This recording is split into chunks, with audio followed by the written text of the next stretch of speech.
ప్రభునందు ప్రియమైనటువంటి నాతోటి సహోదరి సహోదరులందరికీ మన ప్రభువును రక్షకుడైన యేసుక్రీస్తు నామములో అందరికీ వందనాలు తెలియజేస్తున్నాను. ప్రియులారా, ప్రతిరోజు మీతో కలిసి దేవుని యొక్క వాక్యాన్ని పంచుకునే అవకాశాన్ని దేవుడు నాకు ఇచ్చారు. అందుని బట్టి దేవునికి కృతజ్ఞతలు తెలియజేస్తూ ఈ దినము కొద్ది నిమిషాలు దేవుని యొక్క వాక్యాన్ని మనం ఆలోచించేద్దాం. ఈరోజు మనం ధ్యానం చేయబోయేటువంటి అంశం ఏంటంటే మానవునిలోని 7 రకాలైనటువంటి స్వభావాల గురించి మనం ఆలోచించేద్దాం. 7 రకాలైనటువంటి స్వభావాలు. ఈ 7 రకాలైనటువంటి స్వభావాల గురించి మనం ఆలోచన చేసే ముందు అసలు స్వభావం అంటే ఏంటి, స్వభావం అంటే ఏంటి అని మనం ఆలోచన చేసినట్లయితే, స్వభావము అంటే ఇంగ్లీష్లో నేచర్ అంటారు. దాన్ని ఏమంటారంటే నేచర్ అనే పదానికి స్వభావం అనే తెలుగులో అర్థం. స్వభావం అంటే వేరొక రూపం లేక జీవితం అని కూడా మనం చెప్పొచ్చు. స్వాభావికమైనటువంటి మానవుని యొక్క స్థితి అని కూడా చెప్పొచ్చు. స్వభావం అంటే ఒక వ్యక్తి యొక్క అసలు రూపం అని చెప్పొచ్చు. నాతోటి ప్రియమైన బిడ్డారా, ఒక వ్యక్తి యొక్క అసలు రూపం తెలియాలంటే తన స్వభావాన్ని బట్టే మనం తెలుసుకోగలం. మన నేచర్ని బట్టే తెలుసుకోగలం. మన నడవడికను బట్టే తెలుసుకోగలం. ఆలోచన బట్టే తెలుసుకోగలం. ఎప్పుడైతే ఒక వ్యక్తి తన స్వభావము ఎలా ఉందని లోకంలో చూపిస్తాడో అదే ఆయన యొక్క అసలు రూపం అనే విషయాన్ని మనం ఆలోచన చేయవచ్చు.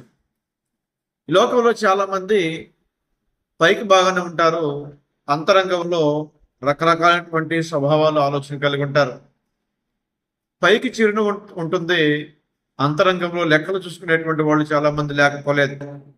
నాతోటి ప్రియమైన బిడ్డారా, స్వభావం అంటే మానవుని యొక్క వేరొక రూపం అనే విషయాన్ని మనం అర్థం చేసుకోవాల్సినటువంటి అవసరం ఉంది.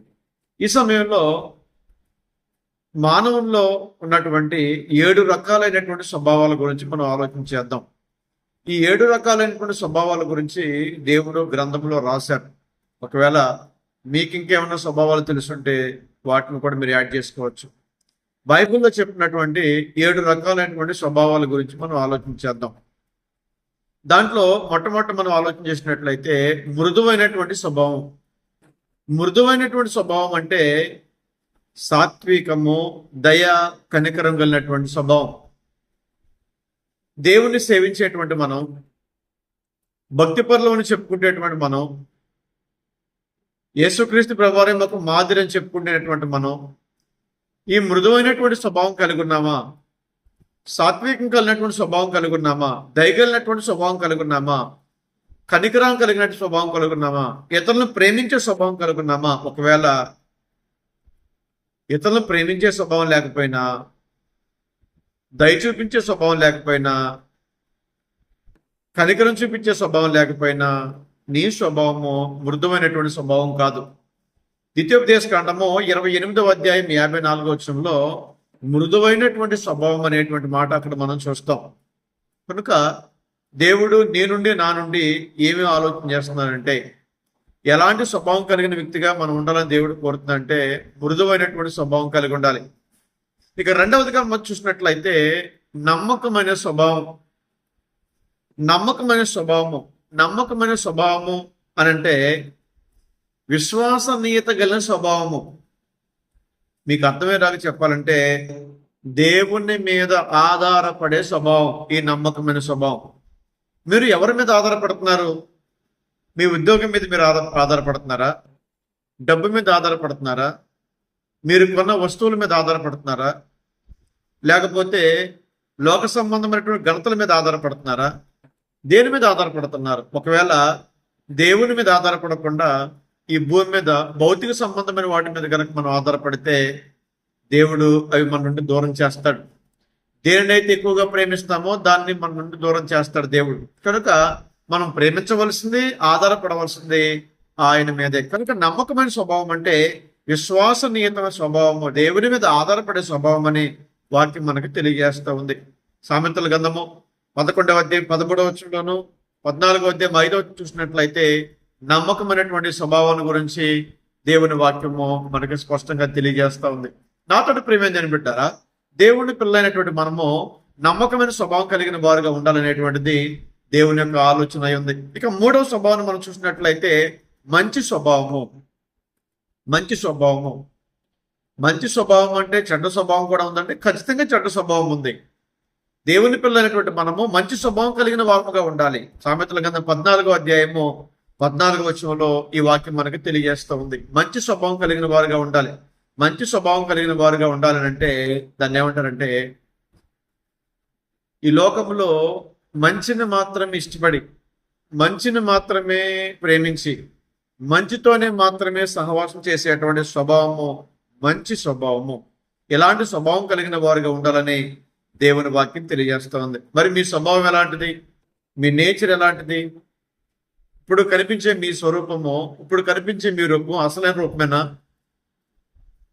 నాతోటి ప్రియమైన దేవుని పెట్టారా? లోక సంబంధమైన మనుషులకి పై రూపాన్ని చూపించవచ్చేమో కానీ దేవునికి మాత్రం మన అసలు రూపం ఏంటో తెలిసిపోద్ది. నువ్వు మృదుమైన స్వభావం లేకపోతే, నమ్మకమైన స్వభావం లేకపోతే ఖచ్చితంగా దేవుడు నీ విషయంలో నీకు తీర్పు తీరుస్తాడనే మాటలు అర్థం చేసుకోవాలని మీకు ప్రేమతో తెలియజేస్తూ ఉన్నాడు. ఇక నాలుగవదిగా మనం ఆలోచన చేసినట్లయితే ప్రాచీన స్వభావము. ప్రాచీన స్వభావం అంటే పురాతన స్వభావము లేక పాత స్వభావము. లోకంలో చాలా మంది దేవుని దగ్గరికి వస్తారు, రక్షణ పొందుకుంటారు, సంఘంలో కొంతకాలం కొనసాగుతారు, మరలా లోకంలో పడిపోతారు. ప్రస్తుతం ఇప్పుడు సీజనల్గా 40 రోజులు ఉపవాసాలు తీసుకుంటున్నారు, 40 రోజులు దీక్ష అంటున్నారు, 40 రోజులు ప్రత్యేకమైనటువంటి దుస్తులు ధరిస్తున్నారు, 40 రోజులు దీర్ఘ ప్రార్థనలు చేస్తారు, 41వ రోజు నువ్వు తాగి తిరిగితే అది ప్రాచీన స్వభావం అంటారు. ఇప్పుడైతే ఈ 40 రోజులను మానేసి 41వ రోజు కూడా 40 రోజుల్లాగా నువ్వు ఉన్నావు, జీవితాంతం నీ వ్యసనాలను నువ్వు గనక మానుకుంటే, జీవితాంతం దేవుని కనుక నువ్వు లోపడినట్లయితే అదే నిజమైనటువంటి అసలు మాల. నీ స్వభావం మారకుండా ఎన్ని రోజులు ఉపవాసం ఉంటే ఏముంది? నీ నేచర్ మారకుండా ఎన్ని దీర్ఘ ప్రార్థన చేస్తే ఉపయోగం ఏముంది? ఎన్ని పాటలు పాడితే ఉపయోగం ఏముంది? నాతో ప్రియమైన దేవుని బిడ్డలారా, నీ ప్రార్థనలు, నీ పాటలు, నీ ప్రసంగాలు ఏమి నీకు మేలు చేయవు, పరలోకానికి తీసుకెళ్ళవు. కనుక ఈ పురాతన స్వభావాన్ని మనం విడిచిపెట్టాలని దేవుని వాక్యం, ప్రాచీన స్వభావం విడిచిపెట్ట దేవుని వాక్యం తెలియజేస్తూ ఉంది.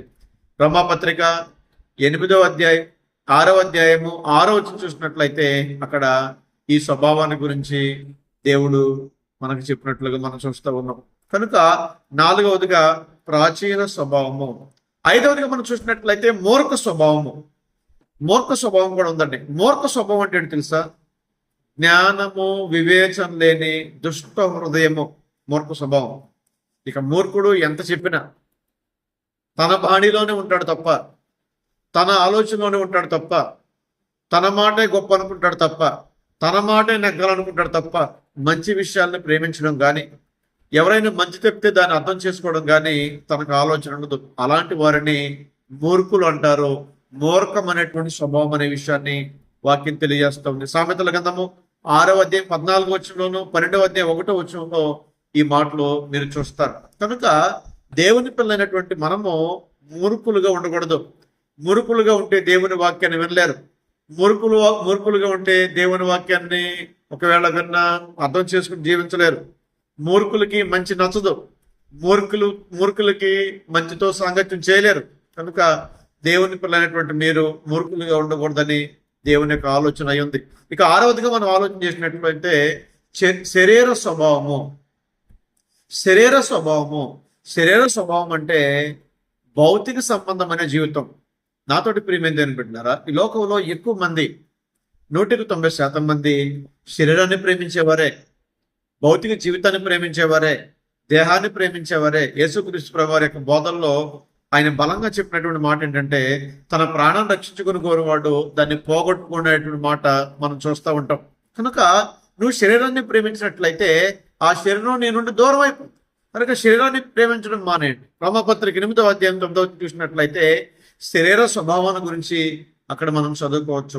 చివరిగా 7వ పాయింట్ మనం ఆలోచన చేసినట్లయితే నవీన స్వభావము.